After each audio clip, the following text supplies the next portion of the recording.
तब यहाँ आयना कोजी नानासे से पूछने लगता है कि क्या सुकीशिरो ने झूठ कहा था कि कोई व्हाइट रूम का स्टूडेंट एक असैसन के तौर पर वहाँ पर आया है। तब नानासे को इस बारे में कुछ पता नहीं होता और ना ही उसे व्हाइट रूम के बारे में ज्यादा कुछ पता होता है, जिसे सुनकर आयना कोजी को एहसास हो जाता है कि नानासे झूठ नहीं कह रही है और ऊपर से उसे इस बात पर भी पूरा यकीन होता है कि नानासे खुद एक असैसन नहीं हो सकती। पर तभी हम देखते हैं इचिका डंडा लेकर वहाँ पर आ जाती है, जिसका एहसास आयना कोजी को हो जाता है और नानासे इचिका को आयना कोजी से दूर रहने के लिए कहती है। तो इचिका नानासे से पूछने लगती है कि आखिरकार वो अपने टीममेट से इतना ज्यादा रूडली बात क्यों कर रही है, क्या ये इस वजह से है कि उसके हाथ में डंडा है। तो नानासे उसे बताती है कि ये इस वजह से है क्योंकि उसे उस पर भरोसा नहीं है, जिस वजह से इचिका कहने लगती है कि आखिरकार अब उसे ऐसा महसूस क्यों हो रहा है, क्योंकि इचिका तो बहुत ज्यादा प्यारी लड़की है। और वो आयना कोजी से भी इस बारे में पूछने लगती है और कहने लगती है कि वो उससे बात करना चाहती है। तब नानासे आयना कोजी को बताती है कि जब सभी लोग शिनोहारा को ढूंढ रहे थे तब उसे एहसास हुआ था कि कोई उन्हें छुपकर देख रहा है, जिस वजह से नानासे ने उसका पीछा किया था और नानासे उस पर्सन को नहीं पकड़ पाई थी, पर उसके बालों से उसे पता लग गया था कि वो इचिका ही है, जिस वजह से नानासे इचिका से पूछने लगती है कि क्या उसी ने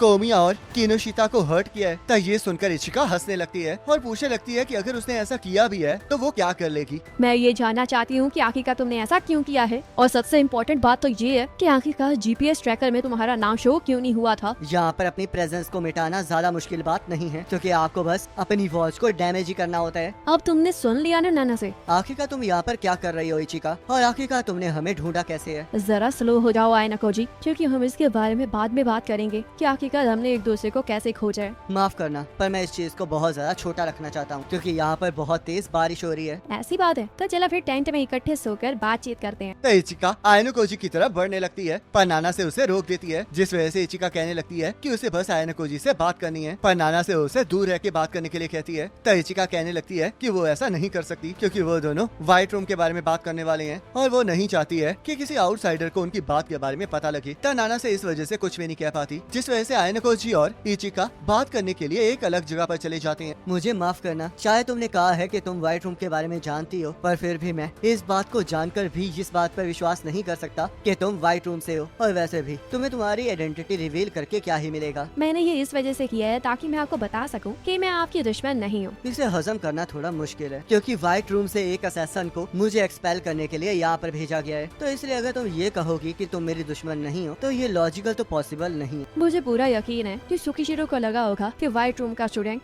जेलसी की वजह से आपको एक्सपेल जरूर करवाना चाहेगा, पर उसे ये आइडिया नहीं था कि जो लड़की यहाँ पर आई है वो आपको बहुत ज्यादा एडमायर करती है। अगर ऐसी बात है तो आखिरकार तुमने मुझे अपनी आइडेंटिटी तब क्यों नहीं बताई जब तुम पहली बार स्कूल में आई थी। क्योंकि चाहे मैं आपको बहुत ज्यादा एडमायर करती थी, पर फिर भी मैं आपसे कभी नहीं मिली थी, जिस वजह से मुझे आपको जानने के लिए टाइम चाहिए था, ताकि मैं ये जान सकूं कि मैं सच में एक सही बंदे को एडमायर करती हूँ। अगर तुम मेरी तरह ही पली बड़ी हो तो मुझे लगता है कि तुम्हें भी ये स्कूल बहुत ज्यादा इंटरेस्टिंग लग रहा होगा। ये तो आपने सही कहा, और मैंने इस बारे में बहुत सोचा है कि मुझे यहाँ पर रहना कितना ज्यादा पसंद है, जिस वजह से मैं ग्रेजुएशन तक यहाँ पर एंजॉय करना चाहती हूँ। पर मैं फ्रेंड्स बनाने में बिल्कुल बेकार हूँ, जिस वजह से मेरे पास बात करने के लिए ज्यादा लोग नहीं है। पर हाँ, मेरे पास कम्युनिकेशन स्किल्स जरूर है, जो कि आपके पास तो बिल्कुल भी नहीं है। और ये इस वजह से है क्योंकि व्हाइट रूम में आपसे एक साल छोटी क्लास बेसिक कन्वर्सेशंस को सीख रही थी। आप जिस क्लास के मेंबर हैं, उसमें सिर्फ इंडिविजुअलिटी पर फोकस किया जाता था, जिस वजह से आपको इसके बारे में कुछ नहीं पता था। अब मुझे विश्वास हो गया है कि तुम व्हाइट रूम से ही हो, पर मुझे नहीं लगता कि तुमने इस चीज को अच्छे से एक्सप्लेन किया है कि आखिरकार तुमने मुझे अपनी आइडेंटिटी क्यों बताई है। अब ये जान के बहुत ज्यादा शांत है कि मैं व्हाइट रूम की स्टूडेंट हूँ। क्या ये इस वजह से है क्योंकि आपको लगता है कि मैं ज्यादा खतरनाक नहीं हूँ? सर चलो, अब मैंने आपको सब कुछ बता दिया है, जिस वजह से मैं यहाँ से जा रही हूँ। पर मैं आपको बता दूं कि आप मेरी परमिशन के बिना हार नहीं मान सकते। तो इचिका वहाँ से चली जाती है, जिस वजह से नाना से आयना कोजी का हालचाल पूछने आ जाती है, और तब आयना कोजी इचिका के फुटप्रिंट्स को देखने लगता है, जिस वजह से उसे पूरा यकीन हो जाता है कि वो वही फुटप्रिंट्स हैं जो कि उसने उस जगह के करीब देखे थे जहाँ पर कोमिया और किनोशिता जख्मी हुए थे। तो आयना कोजी नोटिस करता है कि जहाँ से इचिका आई है उस तरफ थोड़ी दूर जाकर और भी ज्यादा फुटप्रिंट्स हैं, जिसमें से एक पर्सन के फुटप्रिंट वापस जा रहे हैं। तो नाना से पूछने लगती है कि क्या इसका मतलब ये है कि वहाँ पर इचिका के अलावा भी कोई और था। तब आयना कोजी इस बात पर एग्री करता है और उसे बताता है कि जो इचिका के हाथ में डंडा था उसे काटकर वेपन के तौर पर यूज करने के लिए बनाया गया था, जिस वजह से अगर इचिका सच में आयना कोजी के ऊपर हमला करना चाहती तो वो बड़े आराम से छुपते हुए आयना कोजी के ऊपर हमला कर सकती थी, पर इचिका ने ऐसा कुछ भी नहीं किया। तो नाना से आयना कोजी से पूछने लगती है कि आखिरकार इचिका ने उसे क्यों बचाया है, जिस वजह से आयना कोजी बताता है कि इचिका उसे एडमायर करती है, जिस वजह से वो उसे बचाने के लिए कुछ भी कर सकती है। पर नाना से इस बात को मानने के लिए बिल्कुल भी तैयार नहीं होती और आयना कोजी भी इस डिस्कशन को छोड़कर टेंट लगाने के लिए कहने लगता है, क्योंकि बारिश काफी ज्यादा हो रही होती है। तो वो दोनों अपने अपने टेंट के अंदर चले जाते हैं, जहाँ पर आयनकोजी को टैबलेट से पता चलता है कि आज के पुअर वेदर की वजह से बहुत सारे चैलेंजेस और टेस्ट सस्पेंड हुए होते हैं, जिस वजह से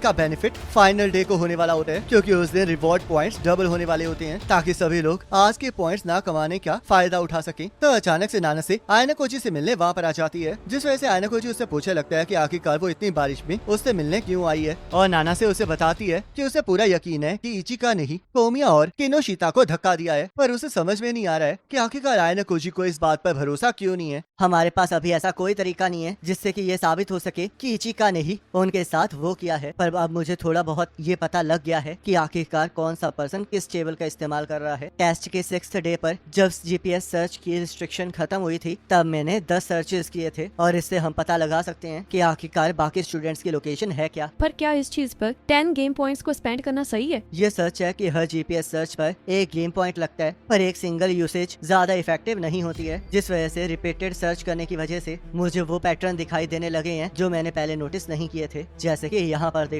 कुछ 3rd ईयर के ग्रुप हमेशा मियाबी और केरियामा के आसपास ही घूम रहे हैं, जिसका मतलब ये लोग पक्का पहले से ही मियाबी के लिए सारी चीजों को अरेंज कर रहे हैं, ताकि मियाबी बड़ी आसानी से फर्स्ट प्लेस को हासिल कर सके। जिस वजह से हम ये एज्यूम कर सकते हैं कि जो मियाबी के साथ ग्रुप्स काम कर रहे हैं उन्हें आपस में ही कम्पीट करना पड़ रहा है, और मियाबी ने भी पक्का इस चीज की पूरी तैयारी की होगी कि वो इमरजेंसी सिचुएशन में अपने एक्सपल्शन को बचा सके। इसे देखकर तो ऐसा लग रहा है कि स्टूडेंट काउंसिल प्रेसिडेंट खुद का ही एक टेस्ट होस्ट कर रहे हैं। वो इस वजह से है क्योंकि मियाबी का ऑर्डर उसकी पूरी क्लास पर चलता है और वही सारे रूल्स बनाता है। मियाबी की तरह ही 2nd ईयर्स का भी एक स्मॉल ग्रुप एक दूसरे की मदद करने की स्ट्रेटेजी को फॉलो कर रहा है, पर मियाबी की तरह हम सभी को इक्वली लेकर चल रहे हैं, और ये इस वजह से हो रहा है क्योंकि 2nd ईयर्स के लीडर्स इंटरेस्ट अलाइन होने की वजह से इकट्ठे काम कर रहे हैं। अब मुझे समझ में आ गया है कि इस इंफॉर्मेशन पर 10 गेम पॉइंट्स को खर्चना क्यों जरूरी था। तो अब जब बारिश रुक जाएगी तो फिर मैं इचिका के पीछे चली जाऊंगी, क्योंकि अब जब उसने बता दिया है कि वो व्हाइट रूम की स्टूडेंट है, तो मुझे इस बात की चिंता हो रही है कि आखिरकार वो आगे क्या करेगी। मैं चाहता हूँ कि तुम ऐसा ना करो और मुझे बचाने की जगह अपने आप को बचाओ। मुझे एक्सपेल होने से बिल्कुल भी डर नहीं लगता, जिस वजह से मैं तुम्हें प्रोटेक्ट करने के लिए कुछ भी कर सकती हूँ। चलो मैं तुम्हें दोबारा से समझाता हूँ। अगर तुम बाहर वाइल्ड कार्ड की तरह एक्ट करोगी तो ये मुझे अनएक्सपेक्टेड तरीके से मुसीबत में डाल सकता है, जिस वजह से मैं चाहता हूँ कि तुम रिस्की मूव्स ना करो। मैं भी आपके लिए और मुसीबत खड़ी नहीं करना चाहती हूँ। और हाँ, वैसे भी तुम्हारी टीम में हौसिन है, तो इसलिए आगे बढ़ते हुए तुम्हें थोड़ा ध्यान रखना चाहिए। मैं वादा करती हूँ कि मैं अपना ध्यान जरूर रखूंगी। तो लगता है अब गुड बाय कहने का वक्त आ गया है। तब टेस्ट का 8वां दिन स्टार्ट हो जाता है, जहाँ पर आयनकोजी एक चैलेंज को खेलने गया होता है, और वहाँ पर उसे सुजुने मिल जाती है, और आयनकोजी उससे पूछने लगता है कि क्या वो अभी भी अकेली है, जिस वजह से सुजुने उसे बताती है कि उसने अलग अलग चीजों को ट्राई किया है, और उसके बाद उसके लिए बहुत सी चीजें आसान भी हुई हैं। तब आयनकोजी सुजुने से पूछने लगता है कि क्या उसने शिनोहारा के ग्रुप के बारे में सुना है, जिस पर सुजुने हाँ कहती है और बताती है कि साकिया नागी ने उसे सब कुछ बता दिया है, और उसने साकिया नागी के ऑफर को भी एक्सेप्ट कर लिया है, और साथ में ये भी तय किया है कि अगर शिनोहारा को ज्वाइन करने के लिए कोई भी ग्रुप नहीं मिलेगा तो वो खुद इसके बारे में एक्शन जरूर लेगी, क्योंकि इस टाइम शिनोहारा का ग्रुप बॉटम से 7वें रैंक पर है, और ऊपर से सुजुने ने चैलेंज को जीतने की वजह से 3 ग्रुप स्लॉट्स को भी हासिल कर लिया है। तब आयनकोजी कहने लगता है कि अगर वो और शिनोहारा इकट्ठे हो जाएंगे तो उन्हें सारे गेम पॉइंट्स को साथ मिलकर इकट्ठा करना होगा, जिस वजह से आयनकोजी चाहता है कि शिनोहारा उस ग्रुप को ज्वाइन करे जिसके अंदर बहुत सारे गेम पॉइंट्स हों। तब सुजुने भी इस बात पर एग्री करती है और कहने लगती है कि ऐसे बहुत से ग्रुप्स हैं जिनके पास ट्रांसीवर्स हैं, और वो उन्हीं ग्रुप्स के पास है जिनके पास स्पेंड करने के लिए बहुत सारे पॉइंट्स हैं, जिस वजह से सुजुने भी ये सोचने लगती है कि उसकी पूरी क्लास उस पर और भी ज्यादा भरोसा करती होती तो शायद वो भी ऐसा कर सकते थे। तब आयनकोजी उसे समझाता है कि ऐसा करना वेस्ट भी हो सकता था, क्योंकि ये जरूरी नहीं था कि इससे उन्हें मदद मिलती। तब टेस्ट का 9वां दिन भी स्टार्ट हो जाता है, जहाँ पर आयनकोजी देखता है कि उसके पॉइंट्स 10th ग्रुप के प्लेस से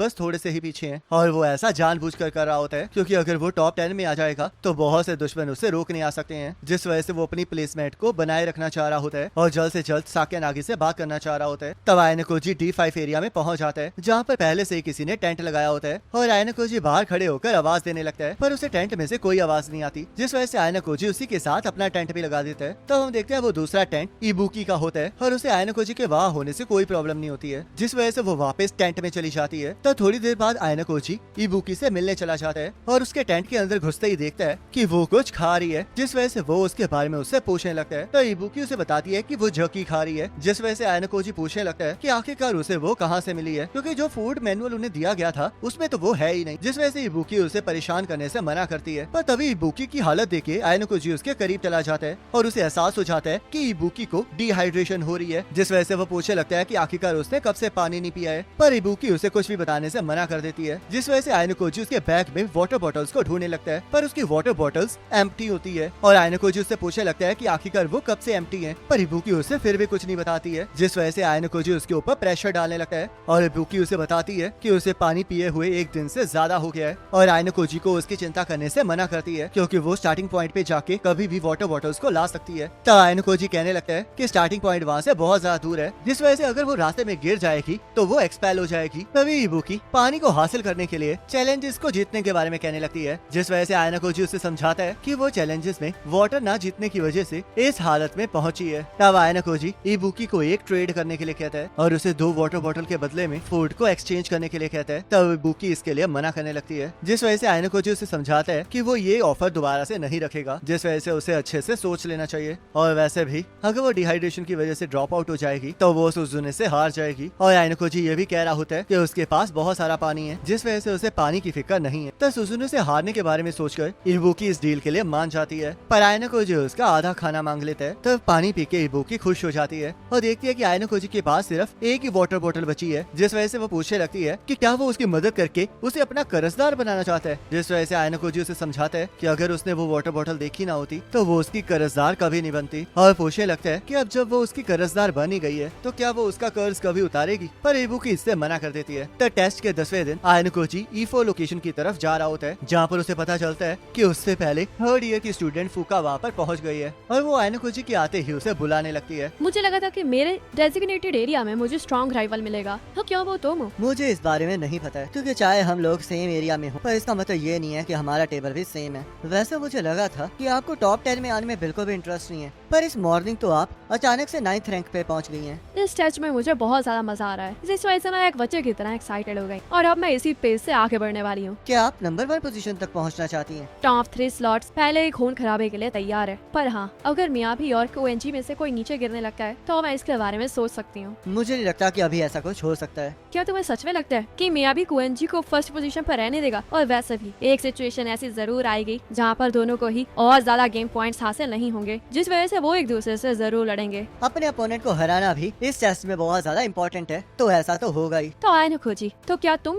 टॉप स्पॉट की तरफ नहीं जा रहे हो? मुझे नहीं लगता कि ऐसा कुछ होने वाला है, क्योंकि मैं तो टॉप 10 में भी नहीं पहुंच पा रहा हूँ। सच में? क्योंकि मुझे तो लग रहा है कि तुम मेरी तरह ही आगे बढ़ते जा रहे हो और धीरे धीरे करके बहुत से ग्रुप्स अपनी एफिशिएंसी खोते जाएंगे, जिस वजह से तुम्हें बस इसी पेस के साथ आगे बढ़ना है। वैसे बॉटम के 10 ग्रुप्स को इसमें बहुत ज्यादा मजा आएगा, क्योंकि वो किसी और ग्रुप को ड्रॉप आउट होता हुआ देखना चाहते हैं। तो फिर जरा ध्यान रखना है नकोजी, क्योंकि जब एक पर्सन डेस्परेट हो जाता है तो वो कुछ भी कर सकता है। तो फिर एक लड़की होने के नाते आपको इसका ज्यादा ध्यान रखना चाहिए। शायद तुम सही कह रहे हो, क्योंकि मेरी जैसी एक ब्यूटीफुल लड़की को अपना ज्यादा ध्यान रखना चाहिए। मैंने तो ये मजाक में कहा था, पर लगता है इन्होंने ये कुछ ज्यादा सीरियसली ले लिया है। चिंता मत करो नकोजी, अगर मैं किसी मुसीबत में पड़ूंगी तो वह ताकत से उस मुसीबत को हटा दूंगी। इस जवाब को सुनकर तो मुझे बिल्कुल नहीं लग रहा है कि ये एक लड़की है। तो फूका वहाँ से जाने लगती है और आयनोकोजी से पूछने लगती है कि क्या वो चैलेंज में नहीं जा रहे, पर आयनोकोजी इससे मना कर देता है और कहने लगता है कि वो सीनियर्स को नहीं हरा सकता, जिस वजह से फूका मुस्कुराते हुए वहाँ से चली जाती है। तब यहाँ रात को क्लास 2B की एक लड़की शीरा नामी अपने ग्रुप से अलग होगी होती है और वो उन्हें ढूंढते हुए आयनोकोजी के साथ टकरा जाती है, जिस वजह से आयनोकोजी उससे उसके साथियों के बारे में पूछने लगता है। तो शीरा नामी उसे बताती है कि वो अपने दोस्तों के साथ कीप अप करने की कोशिश कर रही थी, पर थोड़ी देर बाद उसे एहसास ही नहीं हुआ कि वो कहाँ पर पहुंच गई है। तब आयनोकोजी उसे समझाता है कि अगर वो ऐसे ही एमलेसली आगे बढ़ती जाएगी तो वो और ज्यादा खो जाएगी, जिस वजह से उन्हें उसके साथियों को ढूंढना चाहिए। तब शीरा नामी पूछने लगती है कि आखिरकार वो लोग ऐसा कैसे करेंगे, जिस वजह से आयनोकोजी जीपीएस सर्च के बारे में कहने लगता है, क्योंकि वो उससे दूसरे स्टूडेंट की जनरल डायरेक्शन और डिस्टेंस के बारे में पता लगा सकते हैं।